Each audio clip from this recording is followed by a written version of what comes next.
سلیمان علیہ السلام کے دور میں بنی اسرائیل کی سلطنت عروج پر تھی۔ آپ علیہ السلام کے انتقال کے بعد ان کے بیٹے احبام کے دور میں سلطنت دو حصوں میں بٹ گئی۔ جنوبی فلسطین میں یہودیہ نام کی ایک سلطنت قائم ہوئی، جبکہ شمالی فلسطین میں اسرائیل کے نام سے ایک ریاست کا قیام ہوا۔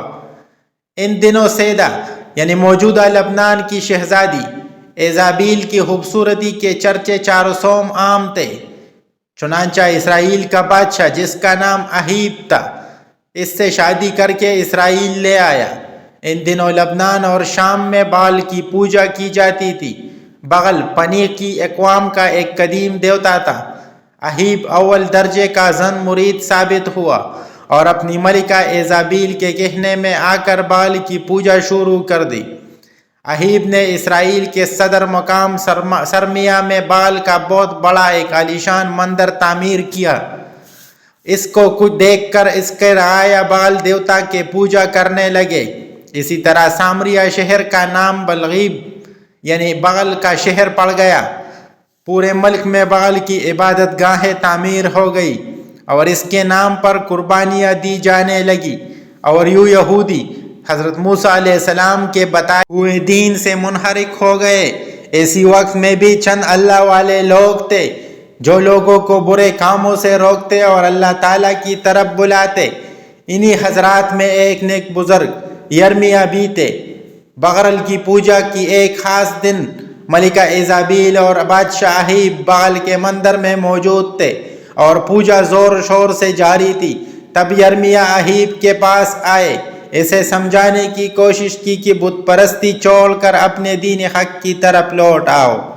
اہیب تو اس بات پر خاموش رہا، مگر ملکہ ایزابیل پوجا میں خلل ڈالنے پر بھڑک اٹھی اور اپنے سپاہی کا نیزہ لے کر حضرت یرمیہ کے سینے میں گونج دیا۔ آپ ایک دل خراش آہ کے ساتھ زمین پر گر گئے، مگر آپ کی نظریہ بدستور ایزابیل پر جمی رہی۔ آپ نے مرنے سے پہلے ایزابیل سے کہا کہ تو نے مجھے حق گوئی کی پاداش میں مار ڈالا، اب تو انتظار کر جب تو اس طرح ماری جائے گی اور جنگلی کتے تیرا گوشت نوچ نوچ کر کھائیں گے۔ اس کے بعد زن رن مرید اہیب اور ایزابیل وہاں سے چل گئے۔ اس واقعے کے بعد اہل ایمان کے حوصلے کافی پست ہو چکے تھے۔ وہ دیکھ چکے تھے کہ ایزابیل کا ان کے بادشاہ پر کتنا اثر ہے۔ وہ خوبصورت ہونے کے ساتھ ساتھ انتہائی مغرور اور سپاک تھی۔ صرف ایک عورت نے پورے بنی اسرائیل کو بت پرستی کی راہ پر ڈال دیا تھا۔ اس کے بعد اللہ تعالیٰ نے حضرت الیاس علیہ السلام کو بنی اسرائیل پر نبی مبعوث کیا۔ حضرت الیاس علیہ السلام جیلات شہر کے رہنے والے تھے۔ بابل میں آپ کا تذکرہ ایلیا کے نام سے موجود ہے۔ آپ سامریہ میں اہیب کے دربار میں تشریف لے گئے اور اسے سمجھانے کی کوشش کی، لیکن اہیب اور اس کی بیوی نے آپ کی ایک نہ سنی اور کہا کہ اب عظیم بال ہی ہمارا دیوتا ہے۔ یہ سن کر آپ وہاں سے سرزمین عرب کی طرف تشریف لے گئے اور وہاں تبلیغ کرنے لگے، لیکن آپ کے جانے کے بعد سامریہ میں بارش تو دور اس تک اون تک نہ پڑ سکی۔ بال کے نام پر خوب چڑھاوے اور قربانیاں دی گئے، مگر نتیجہ بے سود۔ کات اتنا بڑھ گیا کہ لوگ لوٹ مار پر اتر آئے، یہاں تک کہ بادشاہ کے محل کا گھیراؤ کر لیا اور اس کے کچھ حصوں کو آگ لگا دی گئی۔ اب بادشاہ انتہائی پریشان ہوا اور حضرت الیاس کو ڈھونڈنے کر اس سے بارش کے لیے دعا کی درخواست کی، لیکن یہ بات ایزابیل اور بغل کے پجاریوں کو ناگوار گزری اور وہ حضرت الیاس علیہ السلام کے مخالف پد پر اتر آئے۔ حضرت الیاس علیہ السلام نے تجویز پیش کی کہ تم اپنے معبود بال کے نام کی قربانی دو اور میں اللہ کے نام کی قربانی دوں گا۔ جس کی قربانی قبول ہوگی اس کے معبود سے بارش کے لیے دعا کی جائے گی اور دوسرے فریق کو سزا دی جائے گی۔ اس زمانے میں دستور یہ تھا کہ وہ قربانی کا جانور ذبح کر کے ایک میدان میں چھوڑ دیا جاتا تھا۔ قبولیت کی نشانی یہ تھی کہ غیب سے ایک آگ نمودار ہو کر قربانی کے جانور کو جلا دیتی تھی۔ غیبی آگ نے حضرت الیاس علیہ السلام کی قربانی کو جلا کر رکھ دیا۔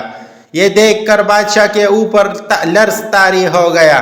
اس نے حضرت الیاس علیہ السلام سے معافی مانگی اور پجاریوں کے قتل کا حکم دے دیا۔ یہ دیکھ کر حضرت الیاس علیہ السلام نے اللہ کے حضور بارش کی دعا کی، دعا قبول ہوئی، خوب بارش برسی اور خوشحالی لوٹ آئی۔ اہیب محل لوٹا تو ایزابیل نے اسے دوبارہ گمراہ کر دیا۔ دونوں حضرت الیاس علیہ السلام کی جان کے دشمن بن گئے اور یہ ملک دوبارہ بت پرستی، شراب نوشی، زنا اور دیگر برائیوں کا مرکز بن گیا۔ اس کے ساتھ ساتھ یہودیہ میں بھی بت پرستی عام ہو گئی، جس کی وجہ سے ایزابیل کی بیٹی تھی جس کی شادی یہودیہ کے بادشاہ یوحرام سے ہوئی تھی۔ یوحرام اور اس کے ساتھ پورا فلسطین بغل پرست بن گیا۔ حضرت الیاس علیہ السلام نے انہیں سمجھانے کی آخری کوشش کی، لیکن یوحرام اور اہیب دونوں نے آپ کی بات حقارت سے ٹکرا دی۔ اب عذاب کی باری تھی۔ اسرائیل اور یہودیہ کی سرحد پر کچھ وحشی قبائل آباد تھے جو کبھی کبھی سرحدوں پر لوٹ مار کیا کرتے تھے۔ وہ اتنے طاقتور ہو گئے تھے کہ انہوں نے یہودیہ پر چڑھائی کر دی۔ سارے شہر میں لوٹ مار کر کے آگ لگا دی گئی۔ ایزابیل کی بیٹی کو اٹھا کر اپنے ساتھ لے گیا۔ یہودیہ کے بادشاہ یوحرام نے چھپتے چھپاتے ایک غار میں پناہ لی، جہاں اسے ایک بیماری لاحق ہو گئی۔ اس کی آنتیں اس کے جسم سے باہر نکل آئے۔ پھر انہیں وحشی قبائل نے اسرائیل کا رخ کیا اور سارے شہر کو تخت و تاراج کر دیا۔ اخیب اور اس کے بیٹے کو قتل کر دیا گیا، جبکہ ملکہ ایزابیل، جسے اپنی طاقت کا غرور تھا، جب وہ مری تو اس کے جسم میں ایک نیزہ پیوست تھا۔ پھر لوگوں نے اپنی آنکھوں سے یہ منظر دیکھا کہ بہت سارے جنگلی کتے اس کی لاش نوچ نوچ کر کھا رہے تھے۔ یہ وہی بد دعا تھی جو بزرگ یرمیاہ نے اپنی شہادت کے وقت ایزابیل کو دی تھی۔